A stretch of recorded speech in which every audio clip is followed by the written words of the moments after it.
Ashraf Hakimiin taphataa cimaa Afrikaa bara 2025 jedhamuun badhaafame. Taphattoonni fi gareen Morocco badhaasa Confederation kubbaa miilaa Afrikaa kaaf qopheesse kana keessaa walakkaa injifatanii jiru dabalata qabna.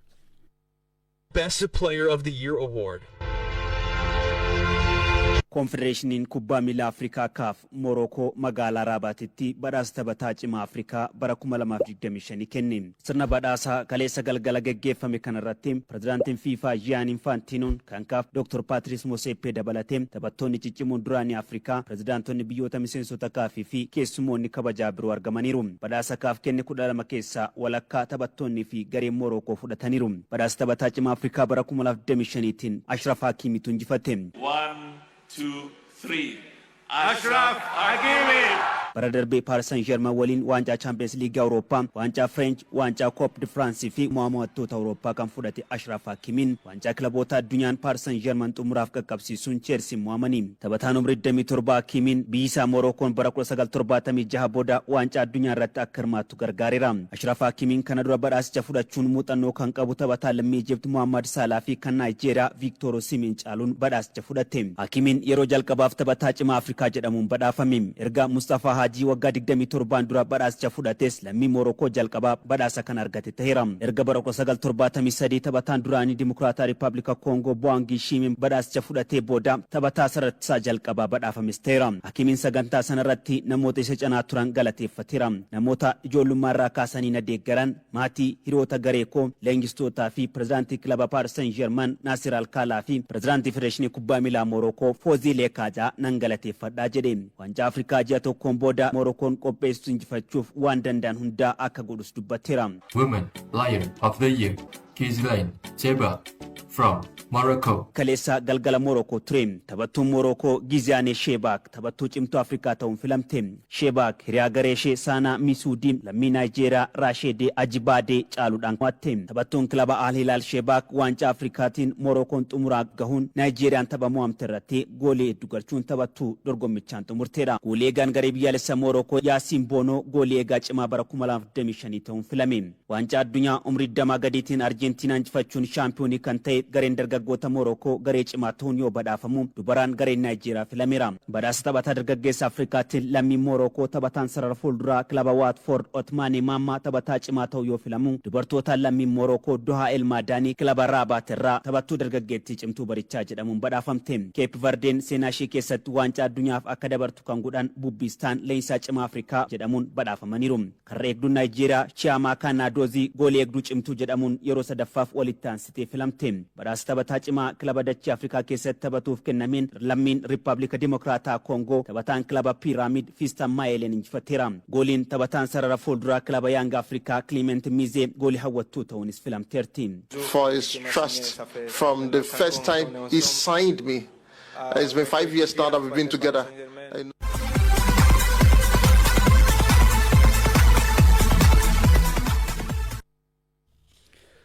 Champions League dubartoota Awurooppaatiin Arsenaal injifatu Manchester United mo'ameera. Arsenaal goolii lama Alessia Russo galchiteen goolii 2-1 Real Madrid injifate.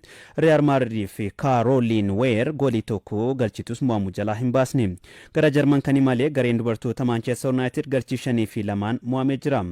Kilabichi baranaa yeroo jalqabaatiif mo'ame. Taphoota birootiin Paris FC goolii 2-0 Benfica yoo mo'atu Juventus Olympique Lyon waliin goolii 3 qixaan xumure. Vålerenga Set Porton waliin goolii 2 qixa bahaniiru. Har'a Chelsea Barcelona, Twente Atletico Madrid, Paris Saint-Germain, Bayern Munich, Leuven Roma waliin ni taphatu.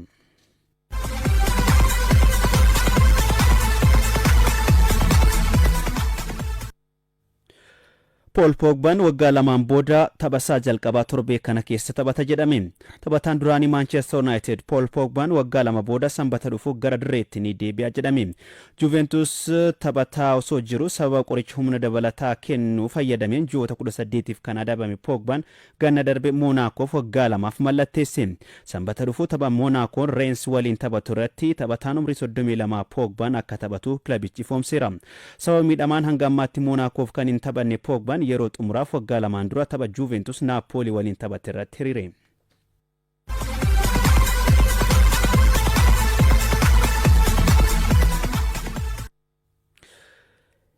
Ilmi koo baaroon deeggaraa Kiristaanoo Roonaaldootii kana booda caalaatti nan kabaja jedhan pirezidaantiin Ameerikaa Doonaald Tiraamp. Kiristaanoo Roonaaldoo Waayit Haawusitti affeerraa Doonaald Tiraamp qopheessan irratti argamee jira. Abdurrahmaan Amin.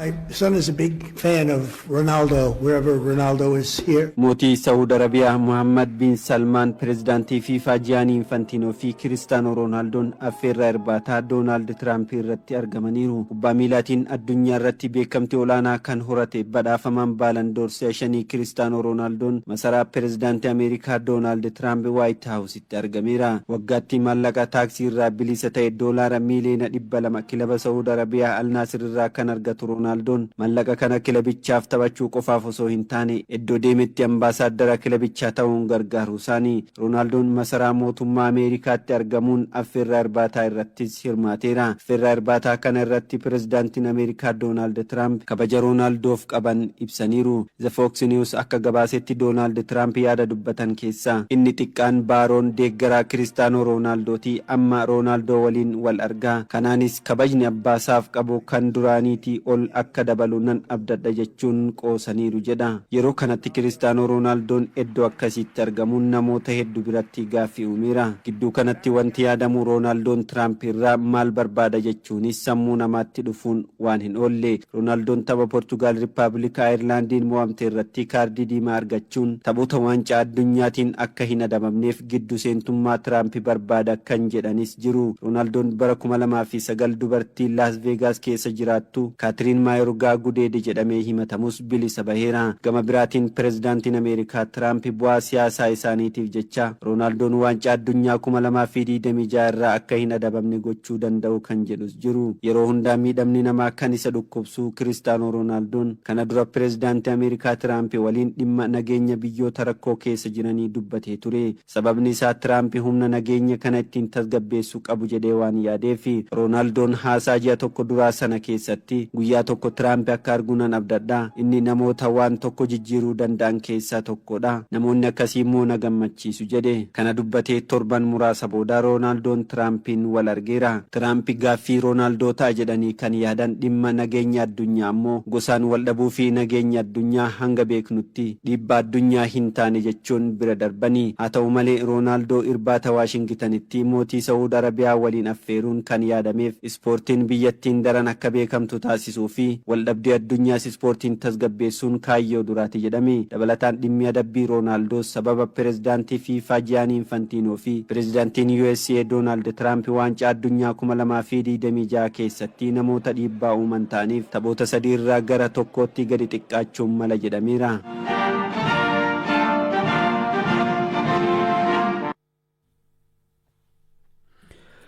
Premier League England torbeewwan shanan dhufanii guyyoota 24 keessatti morkii cimaa taasifamuun imala kilaboota baranaa kana keeku jedhamaa jira.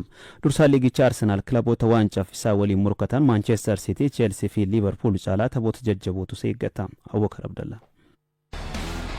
Such quick feed.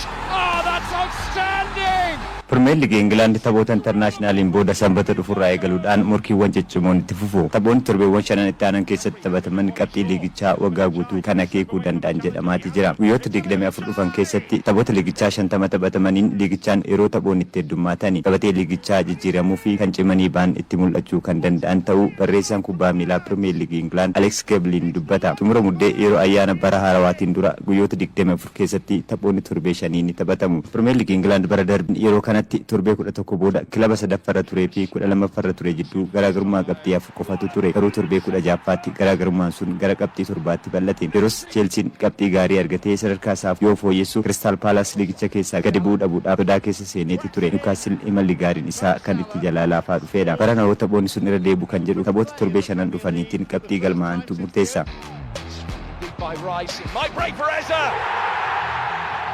Dursaa liigichaa Arsenal ga'umsa gaariin ittiin fufuu taanaan Manchester City, Chelsea fi Liverpool dursummaa irraa fudhachuu malu. Kunis morkii waancaa kan cimsuudha. The Gunners morkattoota jajjaboo waliin taphoota isa eeggatuun dursummaa isaa dhabuu mala sodaa jedhu kan uumedha. Gareen Mikel Arteta Arsenal Premier Leaguein dilbata dhufu darbii kaaba Londaniin Tottenham waliin erga taphateen booda gara Stamford Bridge malee garee Enzo Maresca waliin morkiin taasisuu qormaata cimaa kilabichaa isa birooti. The Gunners barana ga'umsa fooyya'aa mul'isuun kilaboota ciccimoo kanneen akka Chelsea, Manchester City, Manchester United fi Newcastle United irraa qabxii kan argatan argate Brentford waliin taphata. Torbee 15ffaatti dirreen alatti Aston Villa waliin erga taphatee booda itti aansuudhaan Wolves keessummeessa. Keessattuu taphni darbii London fi Stamford Bridge Chelsea waliin taphatu iddoo Arsenal ifatti kan mul'isu ta'uu mala jedhamaati jira. Manchester City sanbata dhufu gara St James Park imaluudhaan Newcastle United waliin taphata. Itti aansuudhaan Leeds United, Fulham fi Sunderland waliin taphachuun torbee 16ffaatti gara Selhurst Park malee kilaba dirree isaatti marana hin mo'amne Crystal Palace waliin morkata. Chelsea, Burnley, Arsenal, Leeds United, Bournemouth fi Everton waliin, Liverpool, Nottingham Forest, West Ham, Sunderland, Leeds United fi Brighton waliin hanga torbee 15ffaatti taphoota 5 ni taphatu. Tottenham, Aston Villa fi Manchester United guyyoota 24 kana keessatti gahumsa mul'isaniin hirmaannaa dorgommiilee Awurooppaa ni argatu moo kan jedhu qabxii akeekuu danda'u galmeessuu malu. Aston Villaan taphoota 4 kilaboota yeroo ammaa walakkaa gabatee liigichaatii gadi jiran waliin taphata. Garee Ruben Amorim Manchester United fooyya'insa dhiyeenyaa itti fufuun garaagarummaa kilaboota olii jiran waliin jiru dhiphisuu mala. Everton, Crystal Palace, West Ham, Wolves fi Bournemouth waliin Manchester United kan taphatu ta'uun giddu galeessaan qormaata lafaa isa eeggatudha. Spurs Emirates murtii cimaa isa eeggatuun booda Fulham waliin taphachuun gara St James Park mala. Kan booda Brentford waliin taphachuun gara City Ground malee Nottingham Forest waliin morkata. Kilaboota sadarkaa gadii keessa yeroo ammaa jiranii taphoonni 5 itti aanan murkii cimaadha. Wolves taphoota 4 kilaboota kurnaffaa ol jiran waliin morkata. West Ham kilaba sadarkaa 11 gadi jiran waliin hin taphatu. Leeds United taphoota 4 kilaboota hanga 8ffaa jiran waliin murkii cimaatu isa eeggata.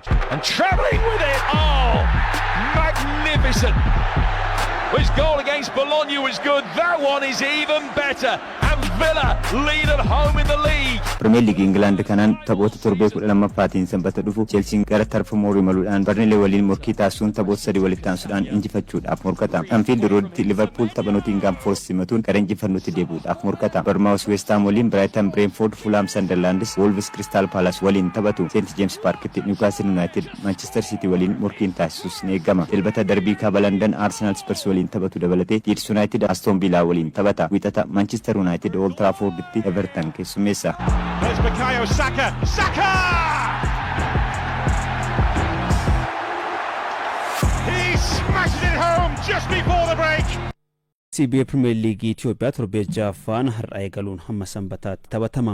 Ramaddii lamatti qoodamuun magaalaa Finfinnee fi Hawaasaatti taphatamaa kan jiru CBA Premier League Itoophiyaa har'a istaadiyeem Finfinneetti Bunna Sidaamaa fi Maqalee Saba Indartaa gidduutti taphatamuun eegala. Bunni Sidaamaa taphoota 5 taphate keessaa 4 injifatee tokko mo'amuun qabxii 12 liigicha dursu Maqalee Saba Indartaan qabxii 2 qofa qaba. Kilabichi taphoota 2 qixa bahuun 3 mo'amee jira. Har'uma istaadiyeem Yuunivarsiitii Hawaasaatti darbii Oromiyaa kilabiin barana liigii ol'aanaa irraa gara Premier League guddate Nageellee Arsiin Adaamaa waliin taphatam. Baranaa taphoota 5 keessaa 3 qixa bahuun 2 kan mo'ame Nageellee Arsiin sadarkaa 15ffaarratti argama. Adaamaan taphoota 2 dhiyoo taphateen Arbaa Minciif Buna Itoophiyaa injifachuun taphoota 3 qixa bahee baran hin mo'amne. Taphoonni liigichaa boru itti fuun Yuunivarsiitii Walwala Addiigiraat Hawaasaa Baankiin Daldala Itoophiyaa Walaayittaa Diichaa waliin istaadiyeemii Finfinneetti yoo taphatan istaadiyeemii Yuunivarsiitii Hawaasaatti Bunni Itoophiyaa Madiin Itoophiyaa Qidduus Goorgis Hadiyyaa Hosaanaa waliin taphatu. Sanbataa iftaanii Finfinneetti Mirra Gannat Shireem Machaal Faasil Direedawaa Hawaasaatti Shaggar Arbaa Minch Bahar Daar Itiyoo Elektiriik waliin morkatu.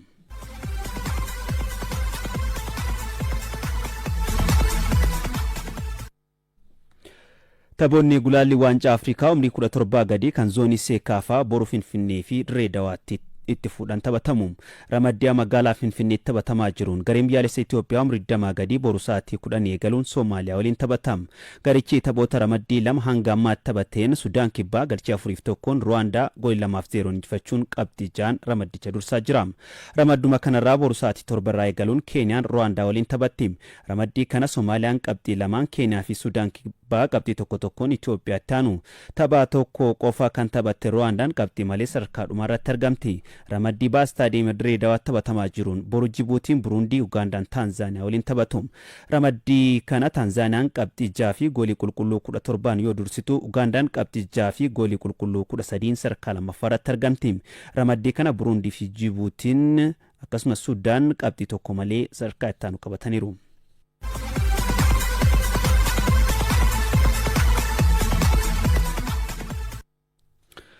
ሻምፒዮና ብስክሌት አፍሪካ ኬንያatti dorgomaa jiruun Itoophiyaan meedaaliyaa warqee jalqabaa argatte. ሻምፒዮና ብስክሌት አፍሪካ kaleessa Keeniyaa Kiwaleetti eegaleen Itoophiyaan warqee jalqabaa argattee jirti. Atleetiin Itoophiyaa Tsiggee Kaasaay dhuunfaadhaan warqee biyyaaf fiddeerti. Bara darbe sa'aatii fooyyaa galmeessuun naasii kan argattee fi dorgommii daandii irraa afuraffaan kan xumurte Tsiggeen barana warqee fudhatte. Atleetiin umrii 17 Tsiggee Kaasaay guyyaa jalqabaan Itoophiyaaf warqee argamsiisuu kootti gammadeera jette. Dorgommichaan Eritraa fi Ruwaandaan meetii fi naasii yoo fudhatan Itoophiyaa irraa Raahel Gimbaatoo afuraffaa baate. Shaampiyoona biskileetii Afrikaa guyyoota 5 turu kan irratti biyyoonni 20 hirmaataa jiru. Shaampiyoonaan kun dilbata dhufu goolabama.